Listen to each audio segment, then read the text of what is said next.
요한계시록 말씀입니다.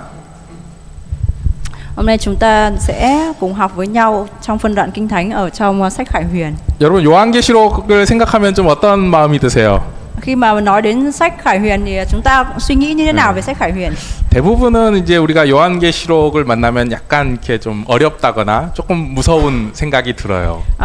Đại đa số thì chúng ta khi mà nói đến sách Khải Huyền thì mình hay nghĩ là nó rất là khó hiểu và có thể là hơi có một chút sợ hãi với cái sách này nữa. 많은 그 이단이나 이렇게 사이비 교들이 이 요한계시록 말씀을 이렇게 이용해 가지고 거짓말을 하거든요. Bởi vì rằng là đây là sách mà rất là nhiều cái giáo phái lạ hay là những cái tà giáo sử dụng sách này, lợi dụng cái sách Khải Huyền này để xuyên tạc. 예를 들어서 자기가 이렇게 요한계시록에서 말하고 있는 이 새벽별이다 뭐 이런 식으로 얘기를 하고. Ví dụ như là họ tự nhận rằng là họ là ngôi sao mai ở trong sách Khải Huyền được nhắc đến trong sách Khải Huyền. 또 요한계시록 11장에 나오는 두 증인 중에 한 명이 자기다 뭐 이런 식으로 주장을 하고요. Hay là họ nhận họ là một trong hai chứng nhân được nói đến ở trong đoạn 11. 또 더 나가서 자기가 요한계시록에 나오는 재림한 예수님이다라고 주장하는 사람도 있죠. Hay là còn gọi là phóng đại hơn nữa là họ tự nhận họ là Chúa Giêsu là đấng sẽ tái lâm. 그러니까 왜 이런 일이 벌어지냐면은 이 요한계시록이 쓰여진 배경과 역사를 생각하지 않고 그냥 이렇게 계시록이라고 하는 그 제목만 가지고 이거를 마치 이렇게 미래를 얘기하는 그 예언서처럼 생각을 하기 때문에 이런 오해가 벌어집니다. Cái việc này nó xảy ra là tại vì rằng là họ không có nghĩ đến cái lịch sử hay là cái bối cảnh được viết mà cái sách Khải Huyền này được viết, nhưng mà họ chỉ tập trung vào cái từ có nghĩa là từ khải thị hay Khải Huyền đấy để nhằm ý là muốn nói đến những cái điều được dự ngôn, điều tiên tri sẽ được xảy đến trong tương lai. 물론 이 계시록을 완전히 이해하기는 여전히 어려워요. Tất nhiên rằng là cái việc mà mình để hiểu được hoàn toàn sách Khải Huyền này là một cái điều rất là khó. 이 굉장히 많은 상징들이 나오고, bởi vì rằng là có rất là nhiều những cái hình tượng. 그리고 그런 상징들이 어떤 영적 의미를 갖는지 아니면 이 땅에서 어떻게 실현될지에 대한 해석들이 여전히 분분하긴 해요. Và bởi vì rằng là những cái hình tượng này thì cho đến bây giờ thì cái việc giải nghĩa những cái hình tượng này thì là một cái điều nó vẫn còn là một cái điểm rất là khó. 근데 우리가 이 요한계시록이 쓰였던 이 역사적인 상황들을 놓고 같이 보면은 조금 더 잘 이해를 할 수가 있어요. Nhưng mà khi mà chúng ta đặt những cái câu từ ở trong sách Khải Huyền này vào trong cái bối cảnh thì mình có thể hiểu hơn một chút. 그래서 오늘 조금 어렵지만 이 요한계시록 말씀을 통해서 예수 그리스도가 이 마지막 때에 교회에게 뭐라고 말씀하시는지를 우리 한번 살펴보겠습니다. Vì vậy nên hôm nay chúng ta sẽ cùng xem là sách Khải Huyền nói về cái hội thánh trong thời kỳ cuối cùng như thế nào. 그림 띄워주세요. Cho cái hình đầu tiên. 네. 이 그림이 조금 잔인한 그림인데 어떤 그림인지 혹시 아시겠어요? Cái hình này nó hơi nhìn nó hơi bị tàn bạo một chút, nhưng mà mình biết đây là hình gì không? 이쪽이 지금 로마 황제 네로 황제가 지금 앉아 있는 거고요. chỗ kia là đằng kia là cái vị hoàng đế Nero, là hoàng đế Roma. 여기가 이제 정원이에요, 정원. Và đằng trước là cái vườn. 그래서 밤이 돼서 파티를 하는데 đến buổi tối thì là sẽ có những cái buổi tiệc. 그때는 전등이 없었잖아요. lúc đấy không có đèn, 여기 đúng không? 보시면은 사람이 묶여 있죠, 나무 위에. và mình thấy là những cái người đang được treo ở trên cái cột như vậy. 기독교인들을 잡아다가 đây là ông ấy bắt những cái người cơ đốc nhân rồi buộc họ trên cái cột. 사람을 태웠어요. rồi và thiêu sống.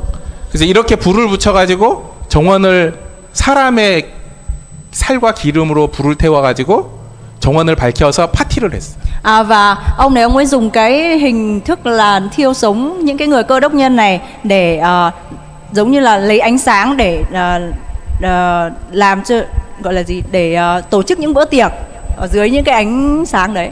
네로 황제는 자기가 로마에 불을 질러놓고 기독교인들이 질렀다고 그래서 쫓아내고. Hoàng đế Nero này là cái người mà đã tự mình phóng hỏa đốt thành, và nhưng mà sau đấy thì đổ cái lỗi đấy cho những cơ đốc nhân. 사자들과 검투장에서 싸우다 죽게 만들고. Và ông ấy cũng là người mà thả những cái người vào trong trong cái sân để đấu với lại sư tử á. 그 중에 가장 잔인한 게 이거죠. Và trong đó thì cái việc mà thiêu sống người như này là một cái việc tàn nhẫn nhất mà ông ấy làm. 이런 시대에 이 요한계시록이 쓰여진 거예요. Và cái sách Khải Huyền được viết trong cái thời đại đó, trong cái bối cảnh thời đại ngày xưa. 그때 예수님을 믿는다고 말하는 것 그 자체가 뭐예요? 곧 자신과 온 가족의 죽음을 의미했어요. Lúc đó thì cái việc mà nói rằng là tôi tin Chúa Giêsu ấy có nghĩa rằng là phải mà đối mặt với cái việc rằng là đối mặt với sự chết, bản thân mình chết và cả gia đình mình cũng phải chết. 이게 황제가 있던 로마로부터 좀 떨어져 있는 식민지는 그나마 좀 사정이 나았는데 Có thể là những cái người mà sống xa cái thành Roma ấy, những cái khu vực thuộc địa mà sống xa thành Roma thì có thể là cái tình trạng nó đỡ hơn một chút. 여전히 위험 속에 살고 있는 게 이게 안 믿는 사람하고 예를 들어서 이렇게 뭐 이렇게 사업을 하다가 조금만 틀어지면 이 사람이 가가지고 이 믿는 사람들을 고발하는 거야. 얘가 황제를 배신했다. 황제를 모독했다. Thế nhưng mà nếu như mà chẳng hạn như là mình sống trong xã hội mà ví dụ làm ăn với nhau mà cái khi mà gặp cái điều bất lợi thì cái người Cơ Đốc nhân lúc nào cũng sẽ bị gặp bất lợi nhiều hơn. Người kia sẽ đi báo với chính quyền là người này đã phản bội lại hoàng đế. 그럼 감옥에 가거나 노예로 팔리거나 이렇게 죽임을 당하는 거예요. Thì những cái người Cơ Đốc nhân đấy sẽ bị bắt bỏ tù hoặc là bị chết. 자, 그런 상황에서 요한이 편지를 쓰고 있는 겁니다. Và sứ đồ Giăng đã viết cái sách Khải Huyền này trong cái hoàn cảnh đó, trong bối cảnh đó. 그러면은 어떻게 써야 될까요? 이 로마 황제를 막 이 황제들이 잘못하고 있어 이렇게 대놓고 쓰면 어떻게 될까요? Vậy thì ông ấy sẽ phải viết như thế nào? Ông có thể viết rõ ràng ra là ông hoàng đế Roma này đang làm sai được không? 그렇게 할 수는 없잖아요. Ông không thể viết như vậy được đúng không? 네. 그러니까 이렇게 비유를 써서. Vì vậy nên là Giăng đã sử dụng những cái ẩn dụ, những cái 비유를 써서 이렇게 글을 썼고 그런 글들이 그 당시에 굉장히 유행했어요. Và cái cách viết theo lối ẩn dụ đó thì rất là một cái cách viết rất là được ưa chuộng trong thời bấy giờ. 그래서 그때 이제 묵시 문학 또는 이제 영어로는 아포칼립스라고 하는 그런 종류의 문학이 유행했는데 요한계시록이 바로 그런 형태로 쓰여진 글이에요.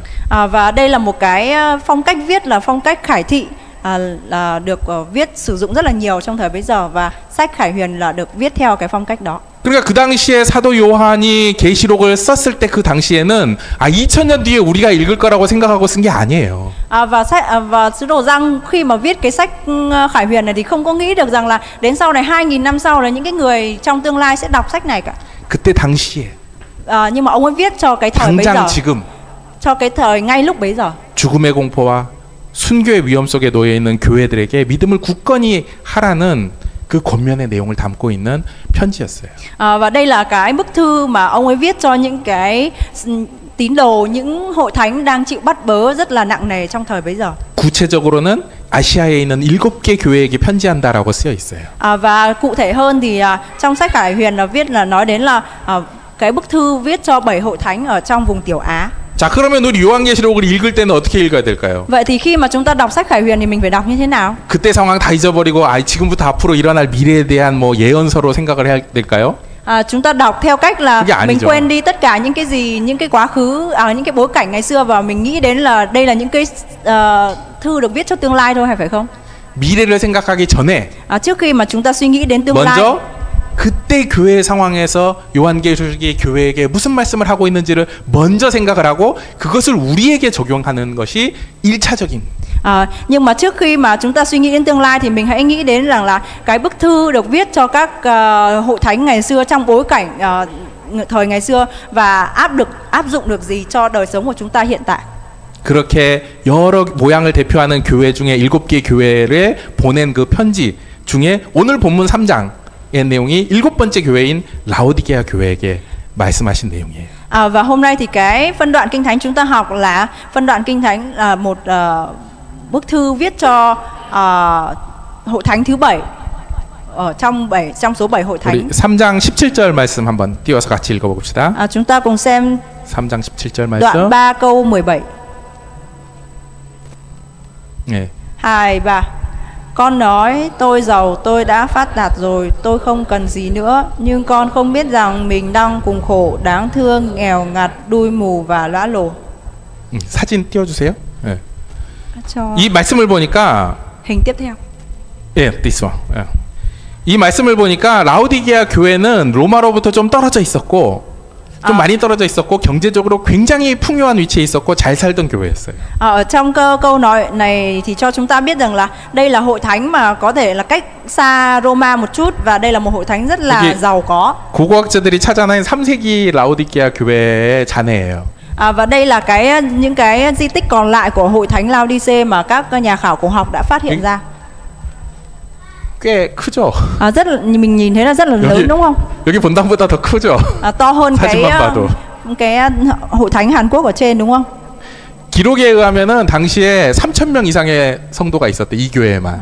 Ở trong theo những cái gì mà người ta ghi chép lại thì hội thánh này lúc đấy khoảng 3.000 tín đồ. 뭐, 지금도 3,000명이면 큰 교회인데 당시로 생각해 보세요.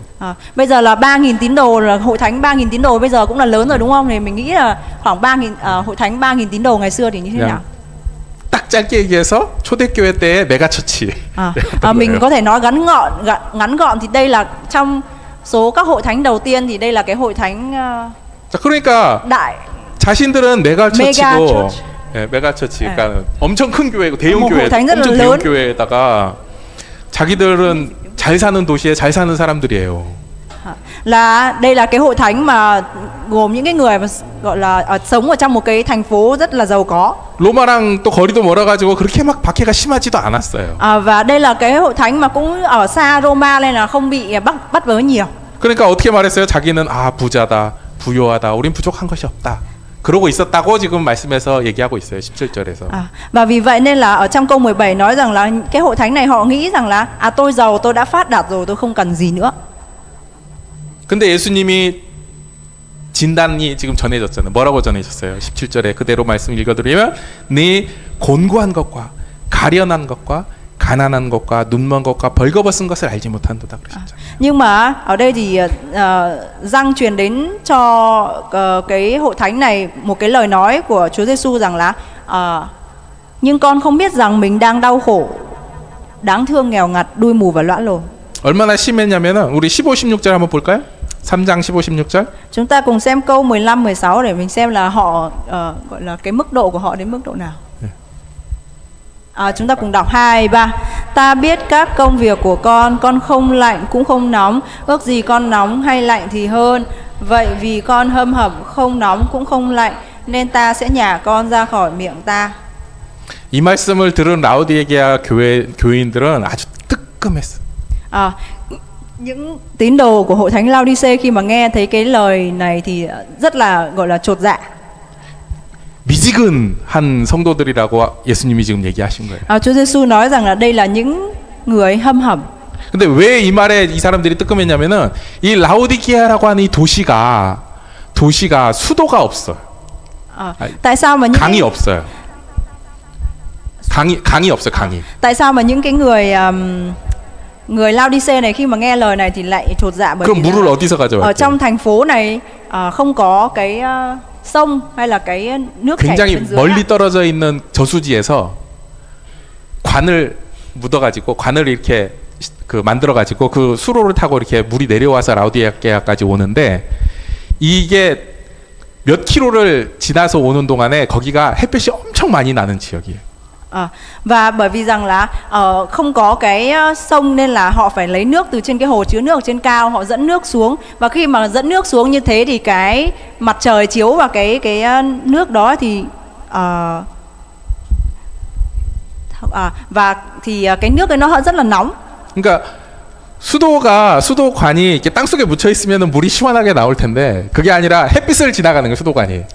Nhưng mà nếu mà cái ống dẫn nước mà nó ở dưới đất thì nó rất là mát đúng không? Nhưng mà đây ống dẫn nước này là ở trên nên là bị ánh nắng chiếu vào nên là nóng. 이 물이 라오디게아 시까지 들어오면 라오디게아 안에 있는 그 수도를 딱 틀면은 찬물이 안 나오고 뜨뜻미지근한 물이 나오는 거예요. 항상. Và vì vậy nên là khi mà cái nước ấy được truyền đến cái thành phố đấy ấy, thì là khi mà người dân mở ra thì không bao giờ có nước lạnh cả, nhưng mà sẽ là một nước, cái nước nó không nóng cũng không lạnh. 그러니까 이 라우디게아 사람들은 이 수돗물을 그냥 못 마셔요. Vì vậy nên 차갑지가 않으니까. những cái người dân ở đây thì họ không thể uống cái nước này được bởi vì nó không có lạnh. 그러니까 이 말을 딱 들으면 어라? Nhưng mà vì vậy nên là khi mà họ nghe thì cái lời mà Chúa Giêsu nói như vậy thì họ rất là chột dạ. 근데 이런 교회들에게 예수님이 뭐라고 말씀하셔요? 21절 보겠습니다. 21절. Chúng ta xem câu 21. 21절. 예, 21절. 하이바. 23. Người nào thắng ta sẽ cho ngồi với ta trên ngai ta, như chính ta đã thắng và ngồi với cha ta trên ngai của Ngài. 자, 물론 이 말씀은 이제 계시록 1장부터 3장까지 전체를 결론 내리는 말씀이긴 해요. Tất nhiên là có thể cái câu này là cái câu kết luận cho toàn bộ cái phân đoạn từ đoạn 1 đến đoạn 3 của sách Khải Huyền. 근데 여러분 갑자기 이렇게 이렇게 너네 이렇게 잘못하고 있어라고 말씀하시고 나서 이겨야 된다라고 갑자기 말씀을 하시는 거예요. Nhưng mà đột nhiên khi những cái phần trước thì Chúa đang nói rằng là các ngươi sai thế này sai thế kia, nhưng mà đột nhiên thì Chúa lại nhắc đến cái việc là chiến thắng. 자, 여러분 뭘 이기라는 걸까요? Vậy thì là chúng ta ở đây là thắng cái gì? 여러분 생각에 뭘 이기는 걸? Mình thắng cái gì ở đây ạ?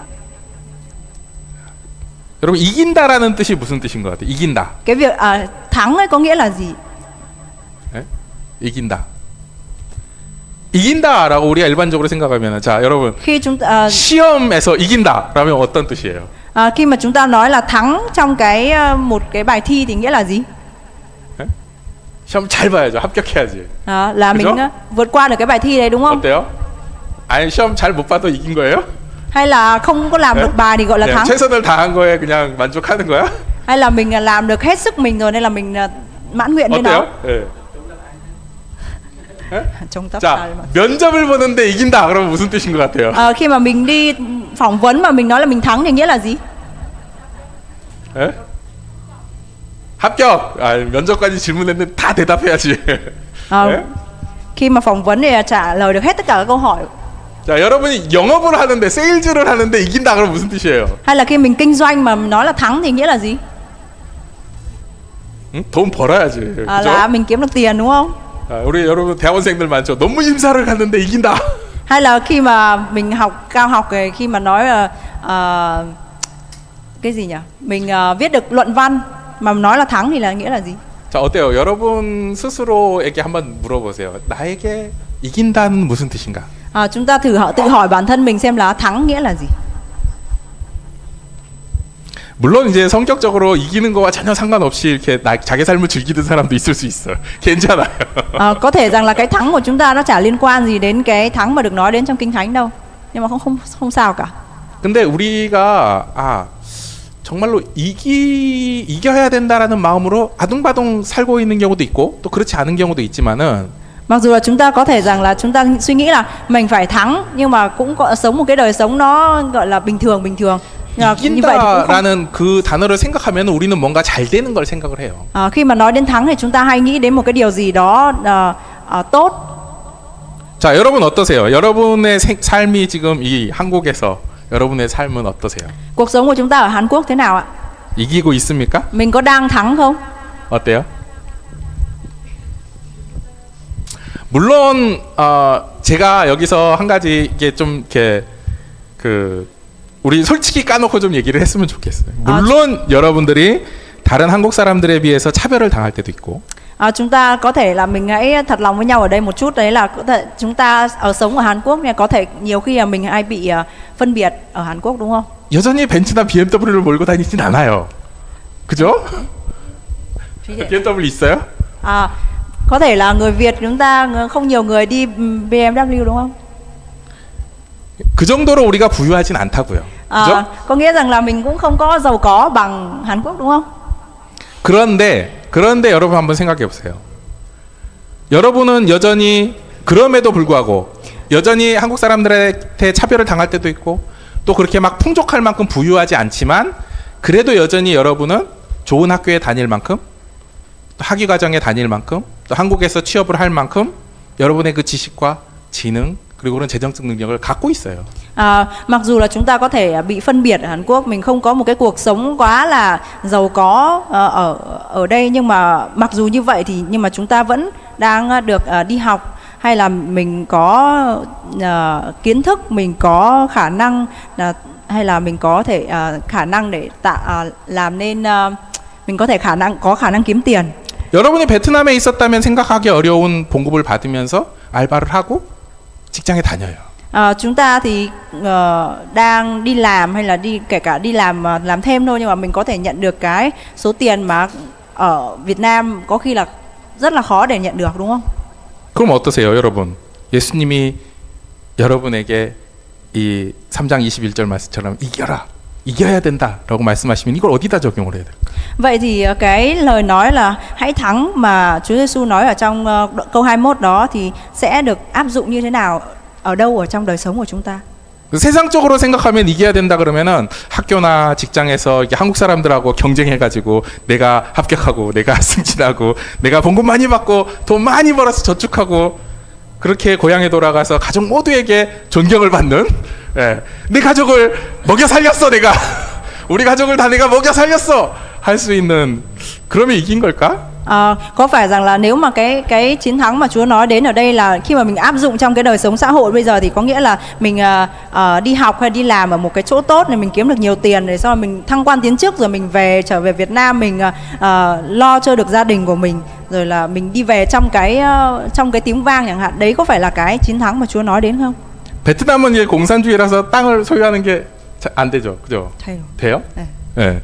근데 이제 그 필리핀은 좀 더 심해서 그 일하시는 분들의 꿈이 뭐냐면 돈을 모아가지고 이 땅 사가지고 농장 사고, 그 다음에 저기 건물 하나 사가지고 거기다가 이렇게 도미토리라고 기숙사 같이 이렇게 지어가지고 이렇게 월세 받고 사는 거가 꿈이에요. Người Philippines thì có một cái ước mơ rằng là sẽ gom tiền lại, mua được một mảnh đất, rồi xây lên được một cái ký túc xá, rồi lại để người ta thuê và kiếm tiền từ đó, hay là mua nông trại gì đó. 여러분도 그렇게 하면은 좀 성공일 것 같아요? Chúng ta có nghĩ rằng là làm như vậy thì mình cũng là một người thành công không? 세상적으로는 성공이라고 할 수 있겠죠? Nếu mà nói theo thế gian thì chúng ta nhìn đấy cũng là một người thành công, đúng không? 그런데 성경 전체적으로도 그러고 오늘 요한계시록에서도 그러고 어디에서도 이러한 경제적인 성공이나 학술적 성공이나 이런 것들을 이김이라고 말하지 않아요. Nhưng mà ở trong Kinh Thánh không có một chỗ nào nói đến việc là thành công hay là chiến thắng về cái mặt xã hội, đấy sẽ là cái sự chiến thắng thật. 자, 오늘 11장 말씀이 조금 내용이 길긴 한데 우리 한번 오늘 본문 말씀 15절부터 19절까지 한번 읽어볼까요? Chúng ta sẽ cùng đọc trong đoạn 11 câu 15 đến 19. 2, 3. Thiên sứ 15 đến 19.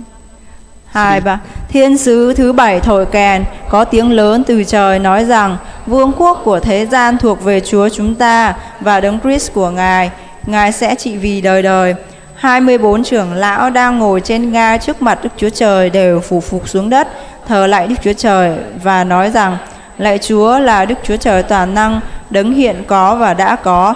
Chúng con cảm tạ Ngài vì Ngài đã nắm quyền tối cao và đã trị vì. Các dân tộc giận dữ, nhưng cơn thịnh nộ của Ngài đã đến, là thời điểm phán xét kẻ chết. Các thánh đồ và những người kính sợ danh Ngài, cả bé lẫn lớn, và đền thờ của Đức Chúa Trời ở trên trời mở ra. Câu 10. Rồi có những tia chớp, tiếng nói, tiếng sấm, động đất và mưa đá lớn. 네. 이 3장 이후서부터 이제 심판이 계속 나옵니다. Từ sau đoạn 3 thì liên tục nhắc đến cái sự phán xét. 읽어보시면은 예수님을 믿다가 죽임을 당한 사람들이 계속 나와요. Khi mà chúng ta đọc thì sẽ thấy được rằng là rất là nhiều câu chuyện nói về những cái người bị chết vì tin Chúa Giêsu. 바로 네로 황제에게 죽임을 당했던 그 로마 황제들에게 죽임을 당했던 그 사람들의 얘기가 그대로 나오는 거예요. Đấy, đó chính là những cái người mà bị chết vì bị hoàng đế La Mã Nero giết. 근데 그러면 그분들은 진 거예요? Nhưng mà nếu như vậy thì là những cái người đấy là người thua cuộc hay sao? 오늘 본문 말씀해 보니까 이 부분이 이제 심판들이 마무리돼가는 과정에서 한번 중간에 이제 마무리가 되는 과정인데 18절에 보니까 뭐라고 했냐면 종 선지자들과 성도들과 또 작은 자든지 큰 자든지 주의 이름을 경외하는 자들에게 상을 주신다 그랬어요. Ở đây ở trong cái đoạn 11 này thì là nói về cái đoạn phần cuối cùng của cái sự phán xét, thì ở trong câu 18 có nói rằng là ban thưởng cho các đầy tớ, các nhà tiên tri, các thánh đồ và những người kính sợ danh Ngài, cả bé lẫn lớn. 그러니까 세상적인 평안이나 세상적인 성공이나 세상적인 행복에 만족하고 있던 라오디게아 교인들에게 너 왜 이렇게 미지근하니 하고 책망을 했는데 Chúa Giêsu thì đã trách mắng hội thánh Lao-đi-xê rằng là tại sao mà con lại hâm hầm như vậy, mà bởi vì rằng là họ đang ở trong cái tình trạng trong một cái đời sống thế gian rất là giàu có sao hoa. 예수님의 말씀은 그런 세상적인 것에 연연하지 않고 예수 그리스도를 따라가면서 하나님을 경외하는 자들에게 마지막 때에 상을 주신다고요. Và Chúa Giêsu muốn nhắc nhở rằng là không phải là sống theo thế gian, nhưng mà những người mặc dù gặp bắt bớ nhưng mà vẫn đi theo Chúa Giêsu thì sẽ chắc chắn là sẽ nhận được phần thưởng. 그리고 바로 그것이 진정한 이김이라고 말씀하고 있어요. Và Chúa nói rằng là đấy mới là sự thắng thật. 그러니까 요한은 지금 순교당하고 고난을 당하고 있는 교회들을 향해서 여러분이 끝까지 믿음을 지켜야지 그것이 승리다라고 말씀하고 계신 거예요. Và sứ đồ Giăng thì đang nói đến ở đây rằng là cái sự chiến thắng đấy là việc mà giữ đức tin cho đến cuối cùng, mặc dù là gặp những cái khổ nạn hay là mặc dù gặp sự chết vì đạo của Chúa. 어쩌면 여러분 중에 누군가는 아니 왜 예수 믿으면 복 받는다던데 뭐 이렇게 죽는 사람들 얘기가 나와라고 물어볼지도 몰라요. Có những người trong chúng ta thì cũng có thể hỏi rằng là tại sao tin Chúa Giêsu nói là tin Chúa Giêsu thì nhận được phước, mà sao lại cứ nhắc đến cái sự chết như vậy? 베트남에 갔더니 이 가게들 앞에 이렇게 그 가게들 앞에나 입구나 이렇게 한켠에 보니까 조그만하게 이렇게 단을 차려놓고 이렇게 부처 배 이렇게 뒤집 까고 있는 부처가 배불 이렇게 부른 부처가 앉아 있었더라고요. Khi mà tôi đến Việt Nam thì tôi thấy rằng là vào các cửa hàng thì nhiều cửa hàng là để một cái bàn thờ nho nhỏ ở trước cửa, sau đấy là có ông địa bụng phệ, đúng không, là ở đó. 거기 그게 왜 있냐 그랬더니 그게 복을 비는 거라고 그러더라고요. Khi hỏi tại sao thì họ nói rằng là đấy là để cầu mong cái phước lành đến. 그분들이 비는 복은 뭡니까? Cái phước lành mà họ mong muốn là gì? 네, 돈이죠 돈. Là tiền bạc, đúng không? 그래서 황금색으로 칠해놓고 빨간색 해놓고. Vì vậy nên là họ mới có một cái bàn thờ dát vàng rồi là ông địa ở đó. 그런 영향 때문에 우리도 예수 믿으면 복 받는다는 의미를 금전전 복으로 해석할 때도 있어요. Nhưng mà chúng ta cũng có thể là cái việc mà thỉnh thoảng, vì vậy nên là thỉnh thoảng khi mà chúng ta cũng hiểu lầm rằng là tin Chúa là nhận được phước, đấy là cái phước về mặt tài chính, về mặt tiền bạc. 물론 하나님께서는 우리의 모든 필요를 아시기 때문에 우리에게 필요한 물질을 채워 주셔요. Tất nhiên rằng là bởi vì Chúa biết rõ được là cái điều chúng ta cần, nên là Ngài sẽ chu cấp đầy đủ cái tài chính cho chúng ta. 그것도 충분히 채워 주셔요. Nhưng mà Chúa Ngài trung cấp cho chúng ta cái việc cái điều đó là đủ. 하지만 그게 승리가 아니에요. Nhưng mà đấy không phải là sự thắng. 오늘 요한계시록이 말씀하고 있는 승리는 이김은 순교의 위협 속에서도 예수님을 붙들고 예수님을 시인한 것, 그것이 바로 진정한 이김이에요. Hôm nay cái chiến thắng mà được nói đến ở trong các sách Khải Huyền là cái chiến thắng nói về cái việc chúng ta tin cậy vào Chúa Giêsu mặc dù gặp khổ nạn. 세상 원리의 이김은 상대방을 제압하고 전투에서 이기고 남의 것을 빼앗는 것을 이김으로 생각하는데 theo cái nguyên lý của thế gian thì khi mà chúng ta chiến thắng ở trong một trận đấu hay là gọi là chiếm được của người khác thì gọi là chiến thắng. 하나님 나라의 이김은 어떻게 해요? Nhưng 내 mà 것을 내어주고 전투에서 비록 지지만 결국에는 마지막 승리를 받아내는 그 예수님과 함께하는 삶이에요. Sự chiến thắng mà được nói đến ở trong Chúa đấy là sự chiến thắng mà chúng ta cho đi những gì mà chúng ta có, hay mặc dù thua ở trong một trận đấu nhưng mà cuối cùng thì chúng ta vẫn hướng đến một cái chiến thắng cuối cùng từ nơi Chúa. 오늘 본문 말씀에서는 그런 승리를 얻는 원리를 한 가지 보여주고 있어요. Hôm nay thì trong cái phân đoạn kinh thánh này cho chúng ta nhìn thấy một cái nguyên lý của sự chiến thắng. 우리 본문 3장 20절 말씀 보겠습니다. Chúng ta cùng xem câu 20, đoạn 3 câu 20. 2, 3. Này ta đứng ngoài cửa mà gõ, nếu ai nghe tiếng ta mà mở cửa cho thì ta sẽ vào cùng người ấy, ăn bữa tối với người và người với ta. 이 말씀은 여전히 다시 한번 말씀드리지만 예수님을 안 믿는 사람한테 하는 얘기가 아니에요. Đây là một cái câu kinh thánh mà chúng ta được nhắc đến rất là nhiều rồi, nhưng mà đây không phải là câu kinh thánh dành cho những người chưa tin Chúa. 예수님의 음성을 듣고 내 삶의 문을 열어서 예수님이 나에게로 완전히 들어와 함께하는 삶을 의미하는 거예요. Đây là cái câu kinh thánh mà mang ý nghĩa rằng là chúng ta cần phải lắng nghe tiếng của Chúa, và khi mà Chúa gõ cửa thì hãy mở cửa ra đón Chúa vào và tiếp nhận Chúa lại để Chúa ở trong đời sống của chúng ta. 자, 제가 퀴즈를 하나 내겠습니다. Tôi sẽ có một câu hỏi cho các bạn. 자, 여러분이 어떤 굉장한 그 좋은 일을 해가지고 어떤 왕국의 임금님이 이제 상을 주기로 했어요. Và giả sử như chúng ta làm một cái điều gì đó rất là tốt và được ông vua của một cái vương quốc này ban thưởng. 그래서 상을 고르래요. Và ông ấy nói là hãy chọn một 자, 여러분 trong... 잘 골라보세요. 여러분 잘 골라보세요. Mình chọn nhé, xem là chọn cái điều nào nào. 자, 1번. Thứ nhất là 6개월 동안 trong vòng 6 액수의 tháng. 제한 없이 돈을 쓸 수 있게 해주는 거예요. 1번. Đấy là trong vòng 6 tháng được sử dụng tiền thoải mái. 단 돈을 직접 가져가거나 저금하는 건 안 돼요. Nhưng mà với một 쓰는 điều 것만 kiện 돼. rằng là chỉ sử dụng thôi, không được đem đi chỗ khác hay là không được để 그러니까 làm 이제 tiết kiệm. Không được. 오랫동안 가지려면 이렇게 아주 비싼 막 미술품 같은 걸 사놓거나 하면 되겠죠. Chúng ta có thể đem cái số tiền đấy mình mua một cái gì đấy rất là đắt, đúng không? 자, 2번. Thứ hai là 자, 2번입니다. 잘 생각하세요. 자, 100억의 돈을 일시불로 주는 거예요. thứ hai là 100억 là bao tiền nhỉ? Đấy, đại khái là cho 100억 너무 커서 모르는 거야. cho một lúc 10 tỷ luôn.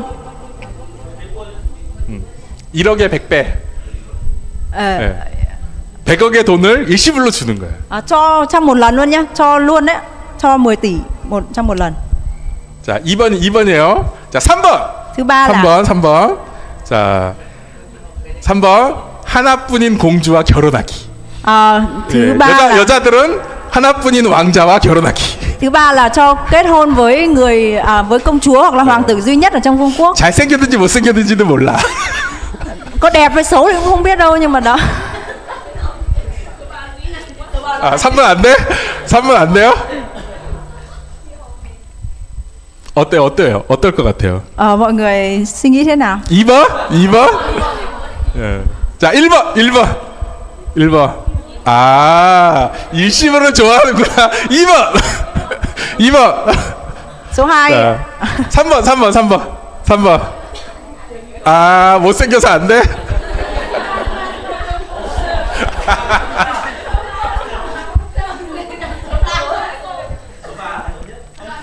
자,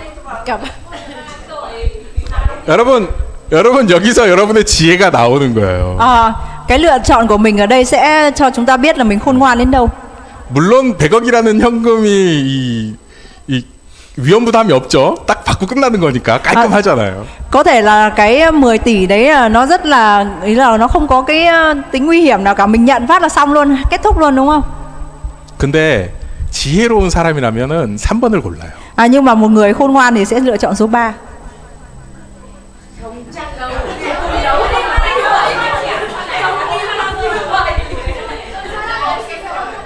예? 우리밖에 결혼하지 않잖아요. 왕사하면 다른 사람도 결혼하고. 아니 혼자 그냥 둘이만 딱 결혼하는 거야. 예. 첩 없어. 믿을 수 없어.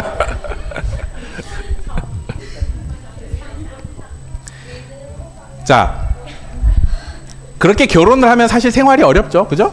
Nếu mà 조건들이 여러 가지 따르잖아. chúng ta kết hôn như vậy thì cũng sau này cái đời sống hôn nhân cũng không có 100억 có 받고 빠이빠이 하면 깔끔하지. tất nhiên là nhận 10 tỷ kết thúc là gọi là gọn gàng nhất, đúng không? 근데 내가 왕국의 주인과 결혼하면 어떻게 돼요? Nhưng mà khi mà chúng ta kết hôn với cái người chủ của cái vương quốc đấy thì sao? 제한이 없어지는 거야. Thì nó không có một cái giới hạn nào cho chúng ta cả. 기간의 제한도 없고 Không có giới hạn về thời gian, 액수의 제한도 không có 없어요. giới hạn về cái số, gọi là số tiền. 다만 거기서 Nhưng mà 약간의 불편함을 감수해야 되는 거야. nhưng mà chỉ là có một chút khó chịu hay là một chút bất tiện ở đấy thôi. 그 불편함이 너무 큰가? Cái bất tiện đấy có lớn quá không? 예? 너무 커요?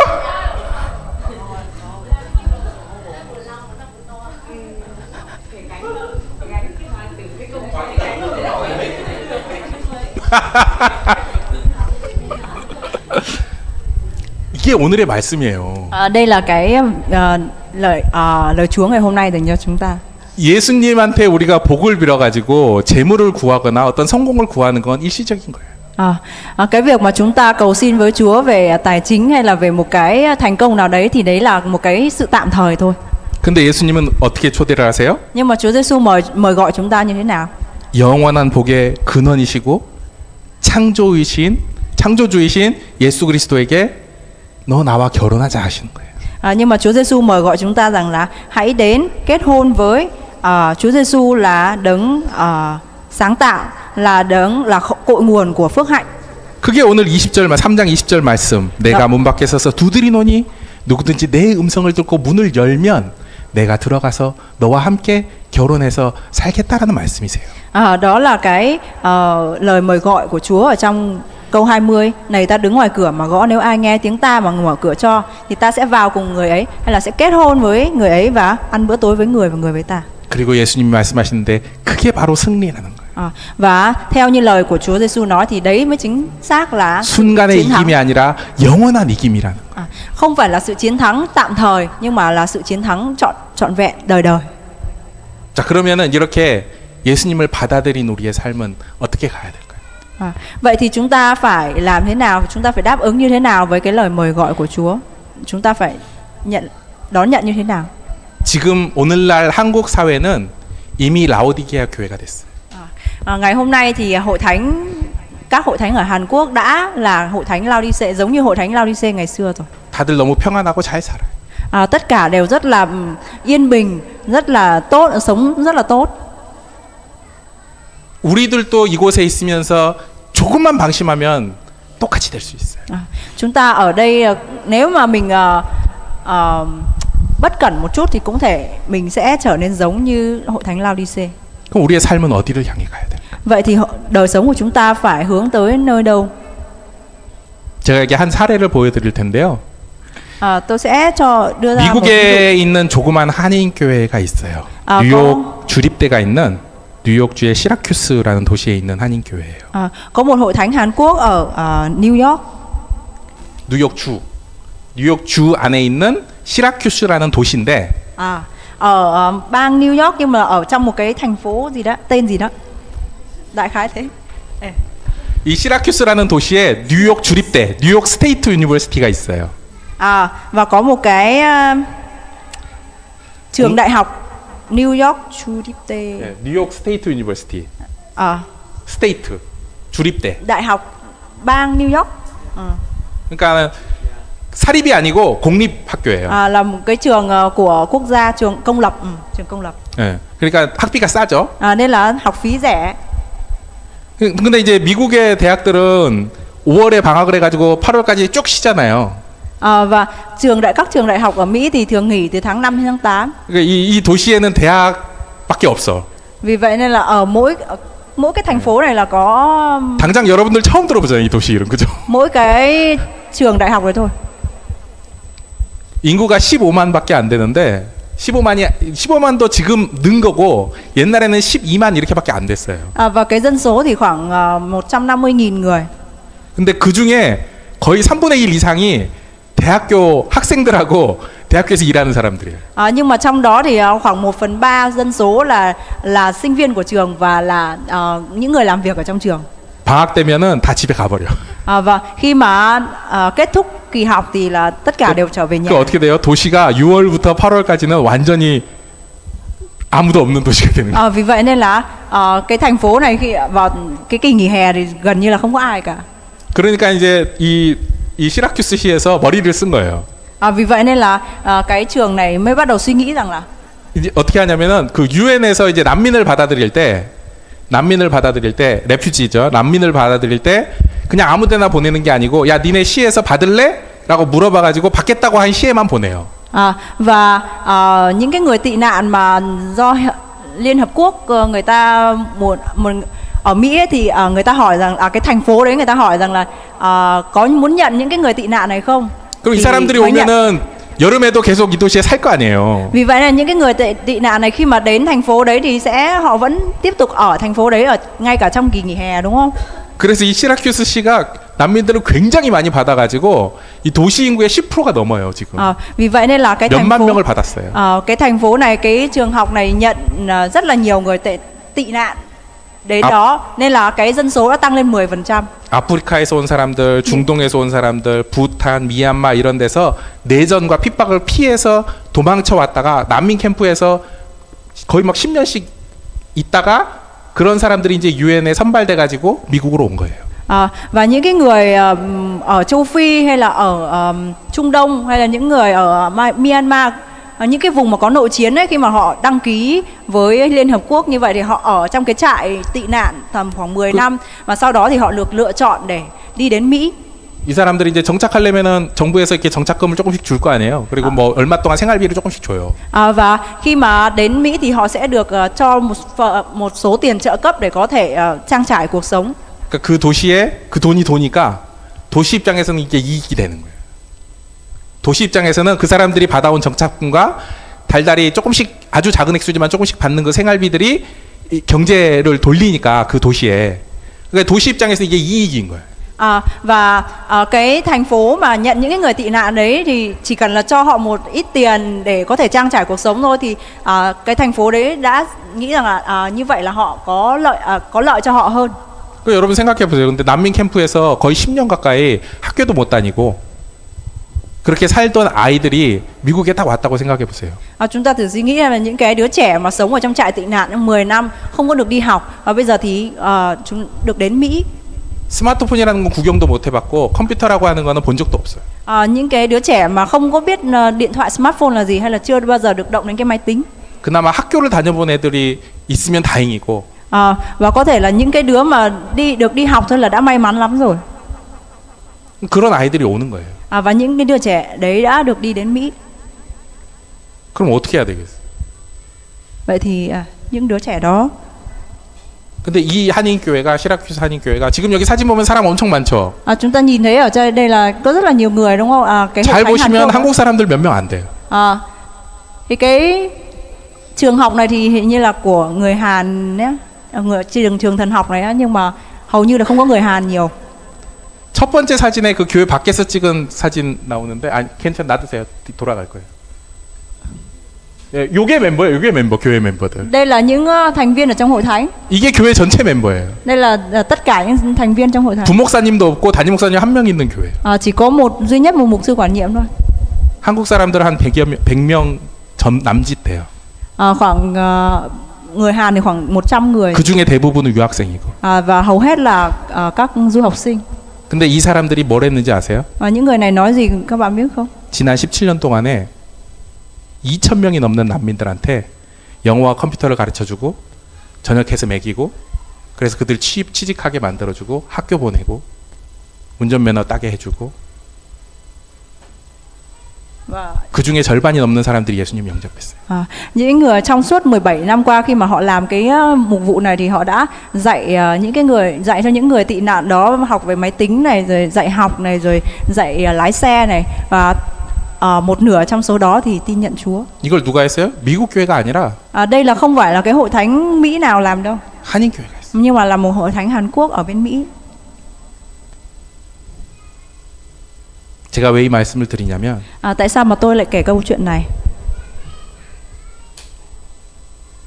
우리가 여기는 잘 사는 한국에 모여 있는 그냥 우리는 베트남 유학생들이고 이민자들 뿐이야.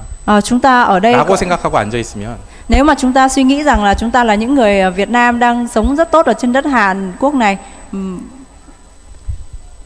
그런 생각으로 누군가가 우리한테 손 내밀기만 기다리면은 nếu mà chúng ta cứ với suy nghĩ như vậy mà có một người nào đó đang chìa tay ra cần sự giúp đỡ, 그러면은 똑같이 예수님한테 우리 책만 듣지 않을까요?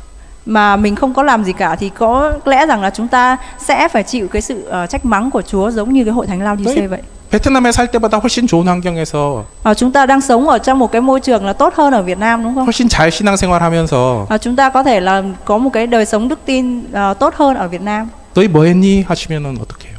Nhưng mà các con đang làm gì? Có thể Chúa sẽ hỏi chúng ta như vậy.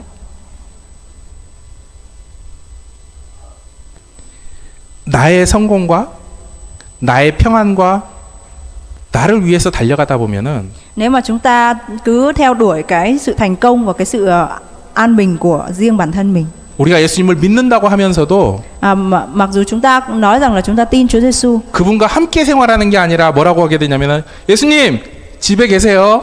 나 학교 갔다 올게요. 예수님 집에 계세요. 나 회사 갔다 올게요.